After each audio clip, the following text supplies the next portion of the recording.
Assalamualaikum warahmatullahi wabarakatuh.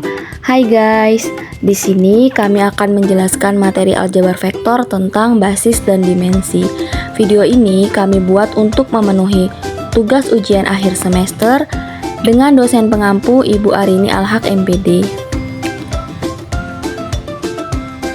Sebelum memulai pembahasan, perkenalkan kami dari kelompok 9 dengan saya sendiri Hayatun Fatimah dengan NPM 2211050044 dan rekan saya Amelia Kusuma Putri dengan NPM 2211050112. Dalam video ini kami akan membahas mengenai basis dan dimensi.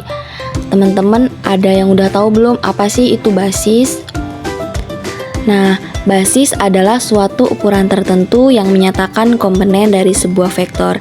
Jika V adalah sembarang ruang vektor dan S memuat V1, V2, sampai Vr adalah sebuah himpunan berhingga dari vektor-vektor di dalam V, maka S dinamakan sebuah basis untuk V jika S bebas linier dan S merentang pada V.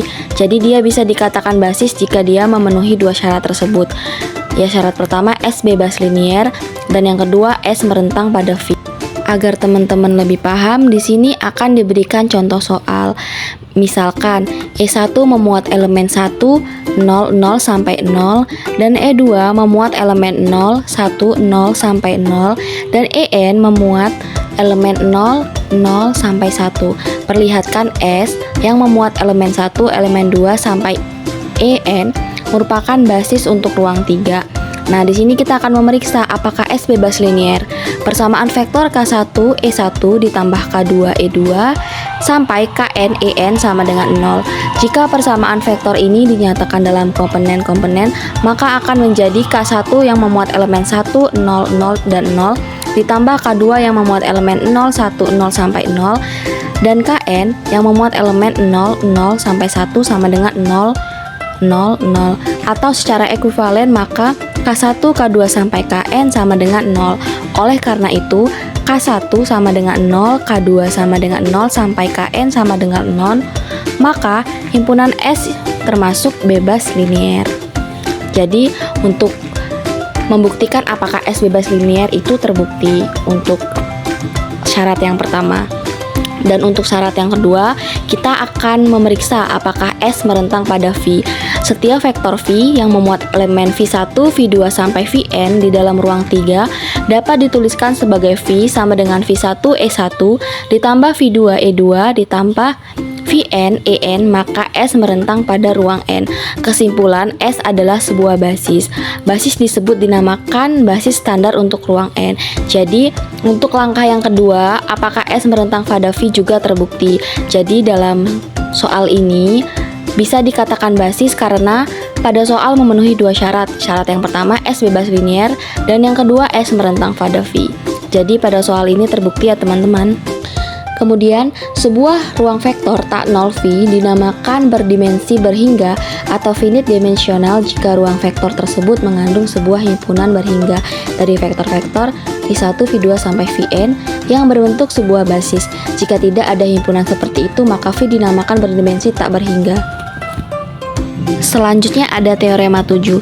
Jika S memuat V1, V2 sampai Vr adalah sebuah basis untuk sebuah ruang vektor V, maka tiap-tiap himpunan dengan lebih daripada vektor akan tak bebas linier.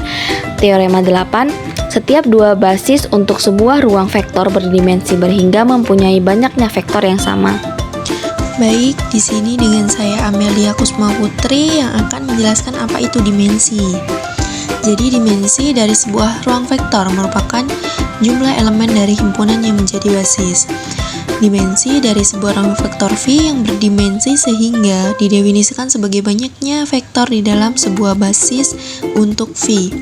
Kita mendefinisikan ruang vektor 0 mempunyai dimensi 0.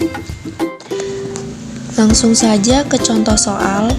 Nah, di sini ada 2x1 ditambah 2x2 dikurang x3 ditambah x5 sama dengan 0. Min x1 dikurang x2 ditambah 2x3 dikurang 3x4 ditambah x5 sama dengan 0. X1 ditambah X2 dikurang 2 X3 dikurang X5 sama dengan 0. X3 ditambah X4 ditambah X5 sama dengan 0. Nah, kita ubah dalam bentuk matriks dengan elemen 2, 2, min 1, 0, 1, min 1, min 1, 2, min 3, 1, 1, 1, min 2, 0, min 1, 0, 0, 1, 1, 1. Terus selanjutnya melakukan eliminasi Gauss-Jordan atau OBE juga bisa, ya, di mana B2 ditambah B1, terus kita selanjutnya B3 kita tukarkan dengan B1 hingga menghasilkan matriks pada gambar. Nah, kemudian kita ikuti metode seterusnya sampai menghasilkan matriks, kita mendapatkan satu utama. Jadi matriksnya itu elemennya 1, 1, 0, 0, 1, 0, 0, 1, 0, 0, 1, 0, 0, 0, 0, 0, 0. Nah, setelah itu kita mengalihkan matriks A dikali vektor X sama dengan vektor 0. Jadi dalam hal ini kita memiliki X2 dikali X5 sebagai free variable dan X1, X3, X4 sebagai pivot atau basis variabel. Kita perlu menyelesaikan matriks A dikali vektor X sama dengan vektor 0 dengan X2 nya sama dengan 1 dan X5 nya sama dengan 0 untuk mendapatkan V1. Jadi matriks A nya kan jadi 1, 1, 0, 0, 1, 0, 0, 1, 0, 0, 0, 1, 0, 0, 0, 1, 0, 0, 0, 0. X1, 1, X3, X4, 0 sama dengan 0, 0, 0, 0. Nah, jadi X1 ditambah 1 sama dengan 0, X3 sama dengan 0, X4 sama dengan 0, 0 sama dengan 0. 0 itu tuh X5 ya, X5 itu sama dengan 0. Jadi V1 nya X1 sama dengan min 1, X2 sama dengan 1, X3 sama dengan 0, X4 sama dengan 0, X5 sama dengan 0. Nah, selanjutnya kita perlu menyelesaikan matriks A dikali vektor X sama dengan vektor 0 dengan X2 nya sama dengan 0 dan X5 nya sama dengan 1 untuk mendapatkan V2. Matriksnya 1, 1, 0, 0, 1, 0, 0, 1, 0, 1, 0, 0, 0, 1, 0, 0, 0, 0, 0. X1, X2 nya kita ganti 0, X3, X4, X5 nya kita ganti 1 sama dengan 0, 0, 0, 0. Selanjutnya X1 ditambah 1, terus X3 ditambah 1, X4, X5 nya 0.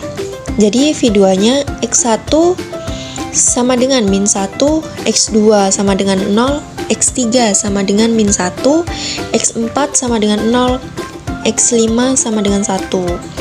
Nah, terus matriks yang tadi itu 1, 1, 0, 0, 1, 0, 0, 1, 0, 1, 0, 0, 1, 0, 0, 0, 0, 0, 0, 0, kita ubah ke bentuk persamaan linearnya menjadi X1 ditambah X2 ditambah X5 sama dengan 0, X3 ditambah X5 sama dengan 0, X4 sama dengan 0.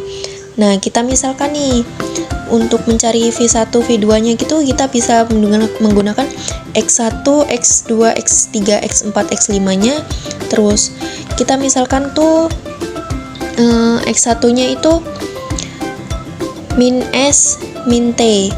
Terus X2 nya S, X3 nya min T, X4 nya 0, X5 nya itu T. Jadi setelah itu kita dioperasikan jadi min S 0, 0, 0, 0 ditambah min T 0, min T 0 T. Jadinya sama dengan S min 1, 1, 0, 0, 0 ditambah T min 0, min 1, 0, 1. Nah, V1 nya min 1, 1, 0, 0, 0. V2 nya min 1, 0, min 1, 0, 1. Nah, itu V1 dan V2 itu basis. Nah, dengan dimensinya itu 2. Kenapa 2? Karena jumlah dari basis itu kan ada V1, V2, jadi dimensinya itu 2. Nah, selanjutnya teorema 9. Menjelaskan tentang himpunan vektor yang membentuk basis untuk sebuah ruang vektor. Yang A, jika S sama dengan V1, V2 sampai Vn adalah sebuah himpunan dari n vektor yang bebas linier di dalam sebuah ruang V yang berdimensi n, maka S adalah sebuah basis untuk V. Jadi, ada himpunan vektor S dapat menghasilkan setiap vektor dalam ruang V melalui kombinasi linier, dan tidak ada vektor yang dapat dihilangkan atau ditambahkan ke dalam S tanpa mengorbankan basisnya. Terus yang B, jika S, V1, V2 sampai Vn adalah sebuah himpunan dari n vektor yang merentang sebuah ruang V yang berdiameter n, maka S adalah sebuah basis untuk V. Jadi, himpunan vektor S dapat menghasilkan setiap vektor dalam ruang V, dalam ruang vektor V melalui kombinasi linier, dan tidak ada vektor yang dapat dihilangkan atau ditambahkan ke dalam S tanpa mengorbankan sifat basisnya. Diameter dalam konteks ini itu mengacu pada jumlah vektor dalam himpunan S. Terus yang C, jika S sama dengan V1, V2 sampai Vr adalah sebuah himpunan yang bebas linier di dalam sebuah ruang V yang berdimensi n dan R kurang dari n, maka S dapat diperbesar menjadi sebuah basis untuk V, yakni ada vektor-vektor Vr ditambah 1 sampai Vn hingga V1, V2 sampai Vr, Vr ditambah 1 sampai Vn adalah sebuah basis untuk V. Jadi, himpunan vektor S dapat diambil sebagai basis awal, dan kemudian vektor-vektor tambahan Vr ditambah 1, Vr ditambah 2 sampai Vn dapat ditambahkan ke dalam S, sehingga membentuk sebuah basis untuk V. Dalam hal ini, basis terbentuk adalah V1, V2, Vr ditambah 1 sampai Vn. Nah, sekian penjelasan. Thanks for watching. Oke, sekian materi yang dapat kami sampaikan. Semoga dalam video pembelajaran ini bisa bermanfaat. Sekian, terima kasih. Saya akhiri. Wassalamualaikum warahmatullahi wabarakatuh.